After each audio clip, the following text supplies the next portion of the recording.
દિલનો સંદેશો દેજો. આપણો દિલનો જે સંદેશો છે એ જ એને કહેવાનો, બીજા કોઈ સંદેહા એને કહેવાના નહીં. કેમ કે આ માયાનું બજાર છે અને આ માયા બજારની અંદર એવા એવા ખેલ મોડ્યા છે અને આ ખેલ જોવામાં આપણું આયુષ પૂરું થઈ જવા બેઠું. માથે આયા ફરફર્યો તાર ખબર પડી કે ધોરી ધજાયો ફરકવા મોડી. હે અરે તારી ધોરી ધજાયો ફરકે જોઈ મારું મન હરખે. પેલા મંદિર વાળી ધજા નહીં પણ આ ધોરી ધજાયો તારી ફરકવા મોડી. ફરકવા મોડી ના ફરકવા પણ કોણે તપાસ કરી? એક 50 રૂપિયાની નોટ ખાલી ખોવાઈ ગઈ હોય ને તો આખું ઘર ફેંદે. છોકરાને પૂછે, કઈક વહુને પૂછે, કઈક ડોહાને પૂછે, કઈક ડોશીને પૂછે, જેને હોય ને પૂછે કે 50 નોટ જોઈ મારી, 50 નોટ જોઈ મારી. આ 50 વર્ષ ખોવાઈ ગયો, કોઈ કોઈને પૂછતું નહીં મારો 50 એમાં ગયો.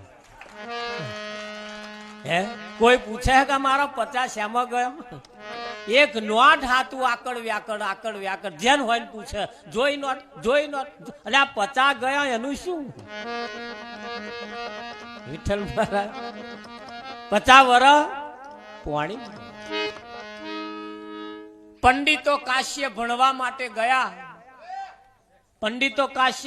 માટે ગયા. ભણી ગણીને કમ્પ્લીટ થઈ બધાય મંત્ર શીખીને અને કાશ્યથી આવતા હતા. વચ્ચે નદી આવી અને આ નદીની અંદર નાવડામાં બેઠા.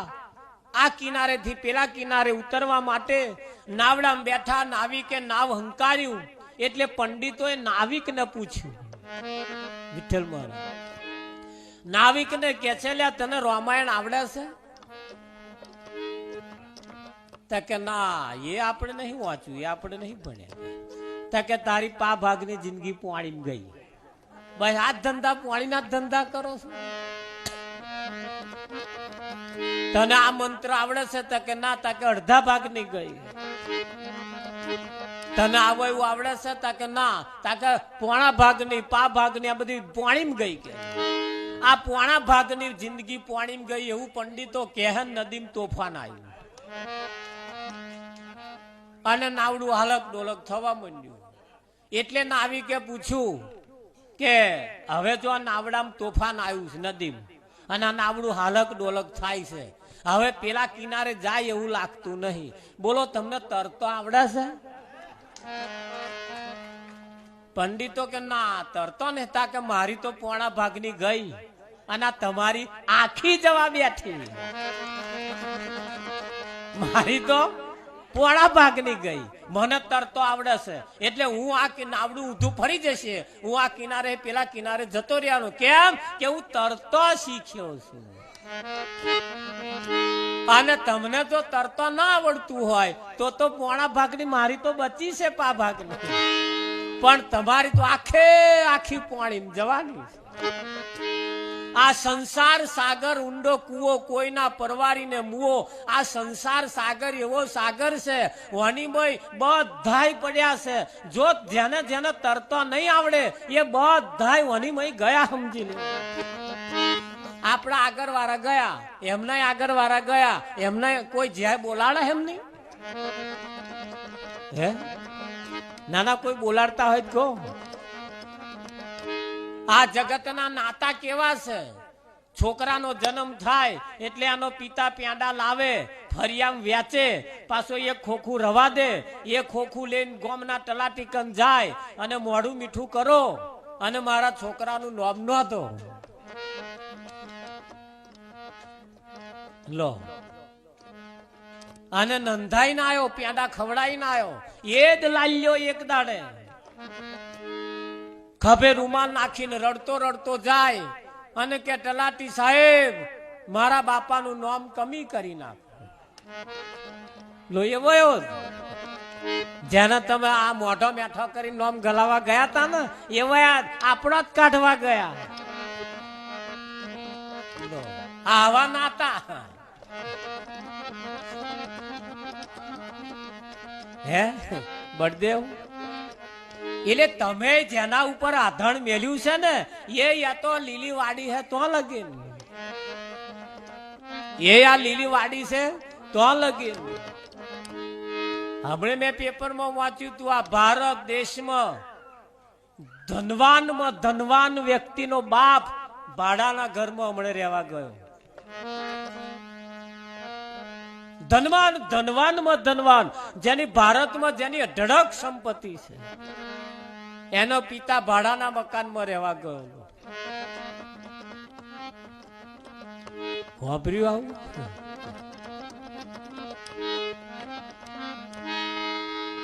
બોલો. જેની અઢળક સંપત્તિ છે છતાં આવું. આ જગતની અંદર આપણે જેવું કહીએ છીએ એવું નથી, આપણે જેવું જોઈએ છીએ એવું નથી. હા, વડોદરાની અંદર એક ભિખારીએ છોકરી પરણાઈ. આ વડોદરા પેપરમાં આવ્યું હતું. એ ભિખારીએ છોકરી પરણાઈ અને કરિયાવરમાં બધું બહુ આલ્યું. તોબા પિત્તળનો વાહન આલ્યો, કઈક ગોદડો આલ્યો, કઈક પલંગ આલ્યું, કઈક તિજોરી આલી, કઈક ફ્રીજે આલ્યું, ઘર ઘર બધું બહુએ આલ્યું. છતાં જમાઈ મોઢું મેળીને બેઠા. સસરાએ વિચાર કર્યો, મોનું ના મોનું જમીન કઈક ઓછું પડ્યું હોય એવું લાગે છે. તે પાછું હોનાની એક લગડી આલી ભિખારીએ, તોય જમાઈ મોઢું મેળીને બેઠા, ના મોઢું થયું. આટલું આટલું આલ્યું છતાં હે તે જમાઈ મોઢું ના ફેરવું. સસરાએ વિચાર કર્યો કે હવે આલવામાં કશું બાકી રાખ્યું નથી. પણ આ ભિખારીના નિયમ હોય, એ આવી સોસાયટી હોય ને એમાં 5 સોસાયટીઓ એમની સ્પેશિયલ માગવાની. એ 6ઠી સોસાયટી માગવા ના જાય, એમને સોસાયટીઓ બાંધેલી હોય, એ 6ઠી ના જાય, 5 એમની હોય. એમાં સસરાએ કહ્યું જમૈરાજ ને, જમૈરાજ જાઓ આ 2 સોસાયટી તમને આલી. તરત જમાઈ ખુશ થઈ ગયા. જમાઈ રાજી રાજી થઈ ગયા. આવ તમને સમજણ તો પડી જશે કે આ 2 સોસાયટીઓ શું કરવા આલી.